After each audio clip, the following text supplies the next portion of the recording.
Hey folks, welcome to Bear Mountain today. We are doing a little video here we're at the, I guess be the winter equinox. I'm not sure what the official Winter solstice? Winter solstice. Okay, we're near the shortest day of the year anyway. Longest night. Longest night, and we just want to do you a kind of quick overview of where the fenced garden is at and some of the other things in the front. Talk a little bit about some of the projects that we're going to be working on in 2020 in this area. So let's take a walk around and see what's done or in the process of being done. Hey, this is our Daffodil boxes. We have several boxes that are about 4 foot wide, 12 foot long, and they basically every year come up with our daffodils in it, and then in the summertime we either let them be fallow or we plant some just like annual flowers over the top to kind of make them look pretty. These are all no-till. Before they're actually starting to sprout. This is, like I said, we're in the middle of, shortest day, and we've got some weeds in here, but we got some sprouts coming, and so yeah, these guys are getting ready to just start showing some tips. And so what we got to do here on these guys is throw a little bit more compost on it, smother these little weeds that are getting started. We got a couple of boxes still that are under occultation. We'll be pulling this plastic off right around the first of the year and doing the same thing.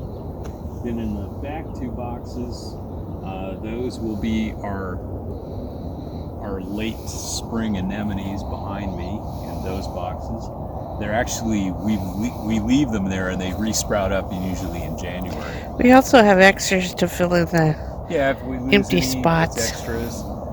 This area next year, we're going to be putting in more flower beds out here and herbs. So we're going to try to integrate a number of different things. Kind of make this area more productive, less grass. This was where all of our pine trees were that were taken out because they were ill. Yeah, I think we had a video on that. Yes, we did.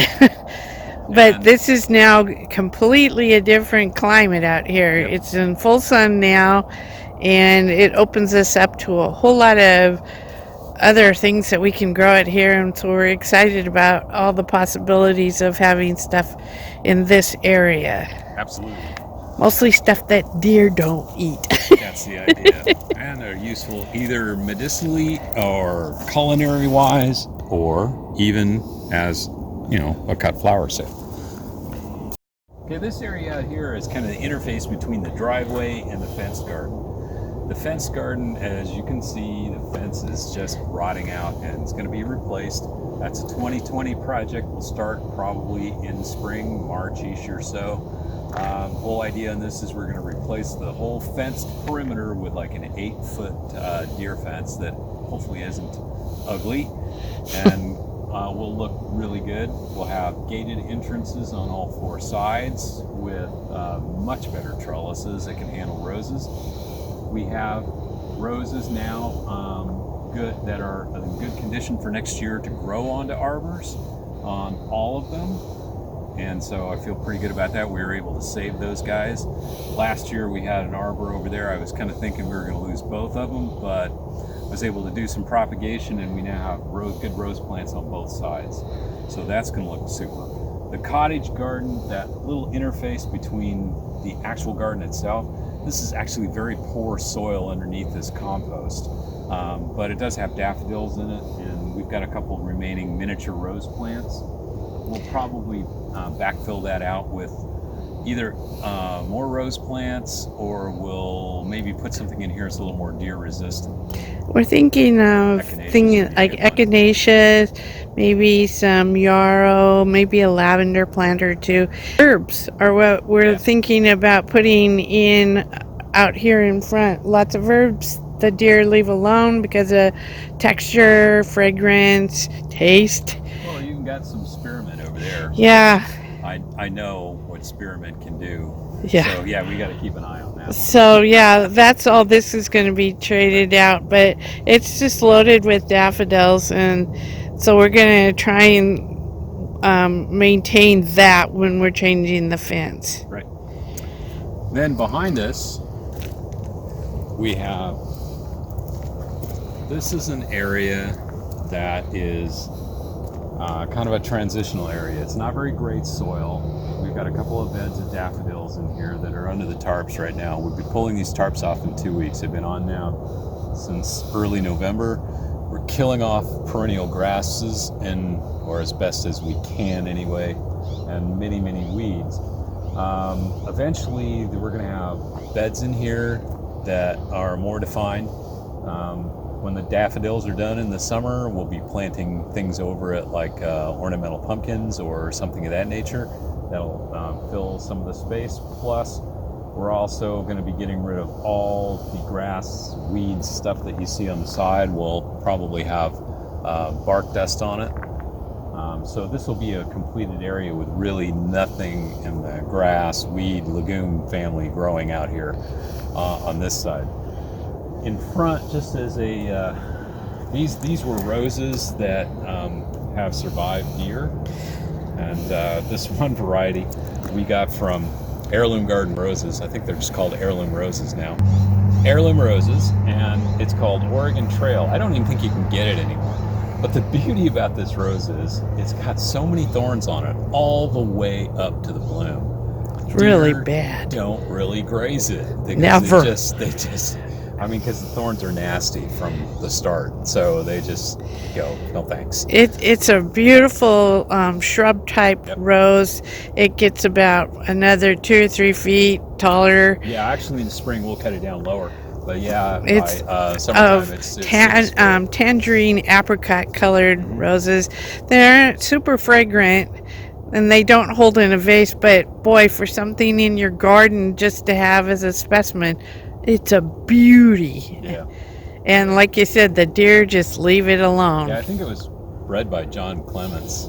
I'm not sure, I'm not but sure on it, but I think looked he to did. see if we could get more, and we Very can't. good. So we will have to see if we could propagate it or what. We did propagate. I got another one right here, and hopefully it'll make it through the winter. And then we got a couple other varieties here that The deer eat. The deer eat. So we keep trying. We keep trying, but we changed this out to a wood chip base, no till. So it was really easy. We came in, we put cardboard down, put 6 inches of wood chips down.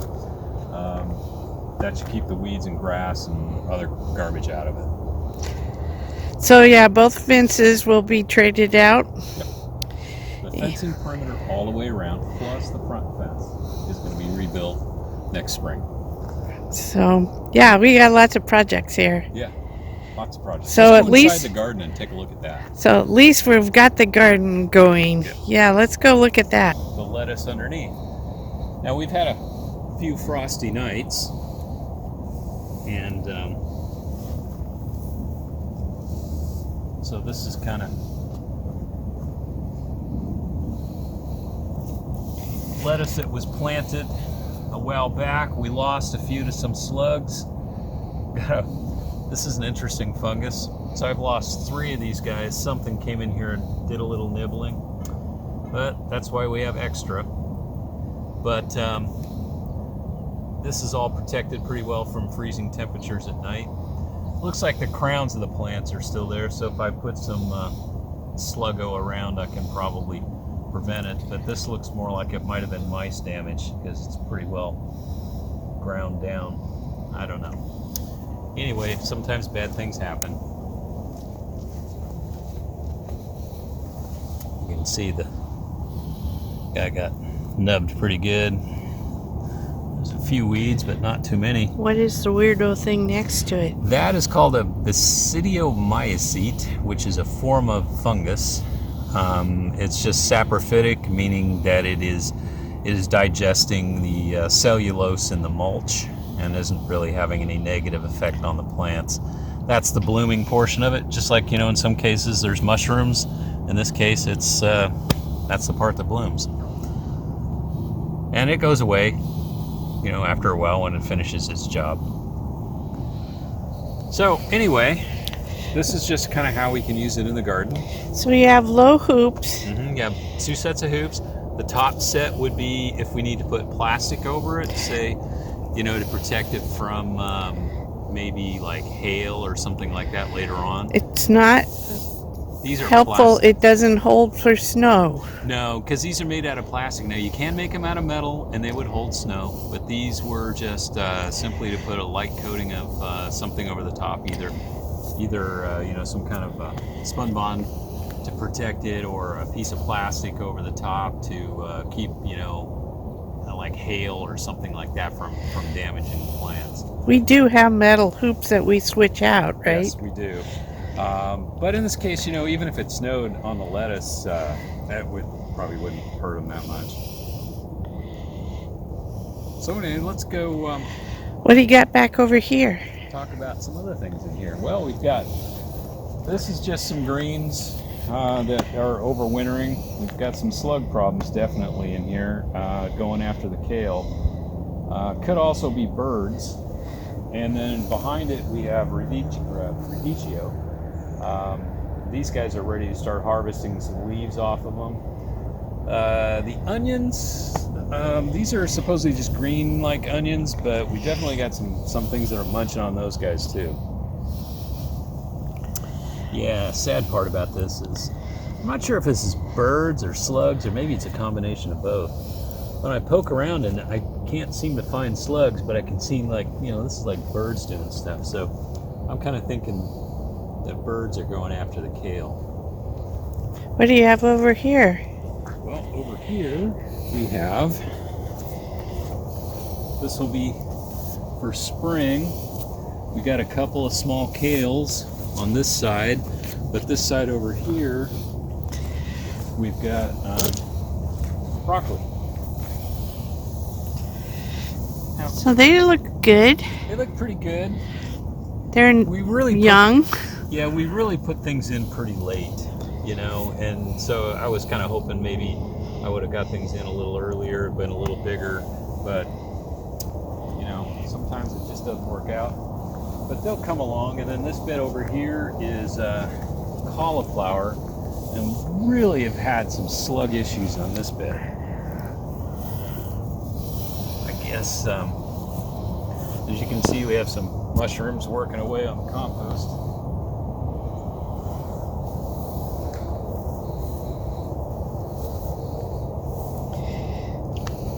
And we got some damage to some of the outer leaves on a couple of these plants, but they're not. They should be okay, shouldn't they? Okay, yeah. So is the mushroom a good sign?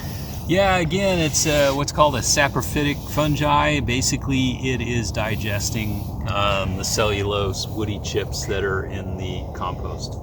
So they're just, they're not really, having any impact on the plant in a direct way, but in a longer term, as they continue to break things down, they eventually gets into a plant available form. So when I take a tour around, other than the fence not being built,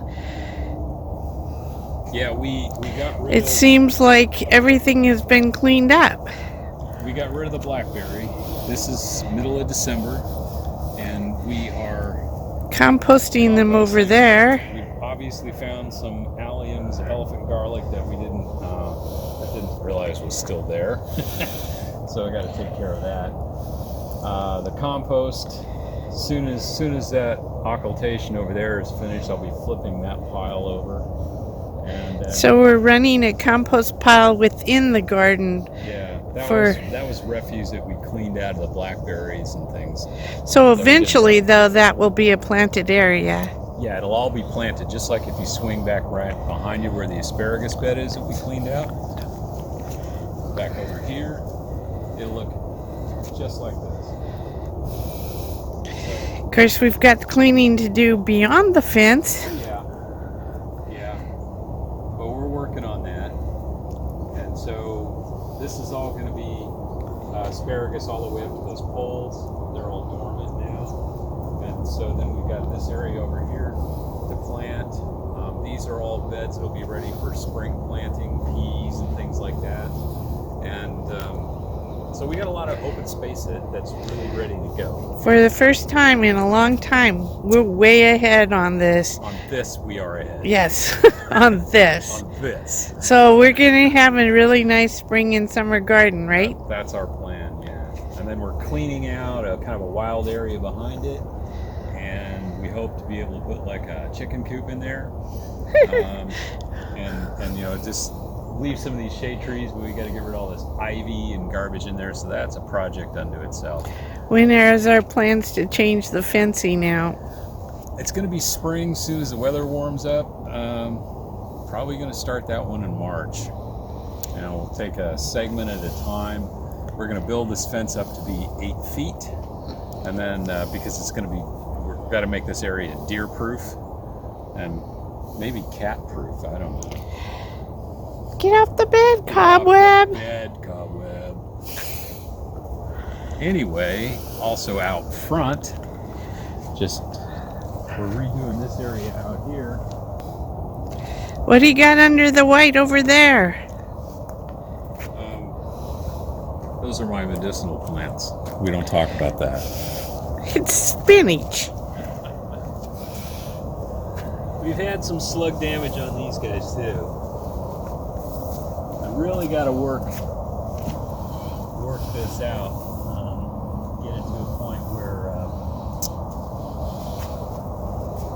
we can get these slugs under control. So they do love spinach.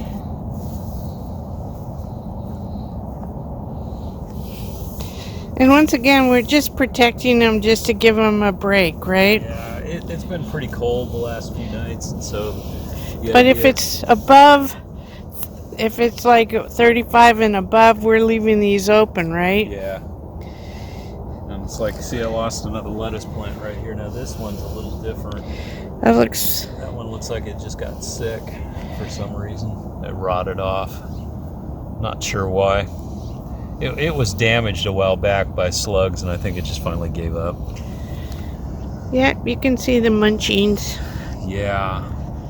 Try another round of Sluggo in here and see if it does it. Sluggo is basically iron phosphate. It's... Well, this looks good. Yeah. It's surprising the slugs aren't going after the lettuce as much as they are the spinach, but, you know. Hey, they like spinach like we do. I honestly think that, you know, I'm getting other things in here besides slugs, so I think we have mice. So this area here, you look behind me and you can see it is a mess, but actually I've been slowly grinding away on it. This is one of the other projects. So, there's a substantial amount of space in here that was taken over by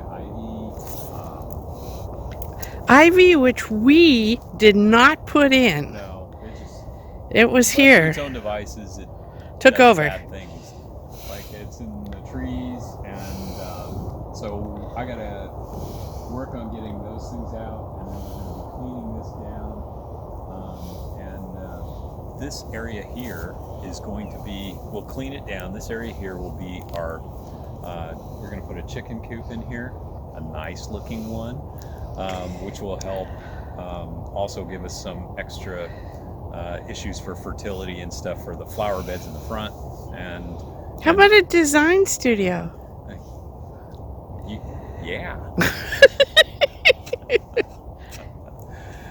But the interesting thing about the chicken coop, people say, why would you put a chicken coop way out here? Just like, you know, the smell of it and all that. But using Korean natural farming, and this will be something we'll document the journey on that. When we do that, we can make a chicken coop that doesn't smell. It's going to be cool. So, lots of work here.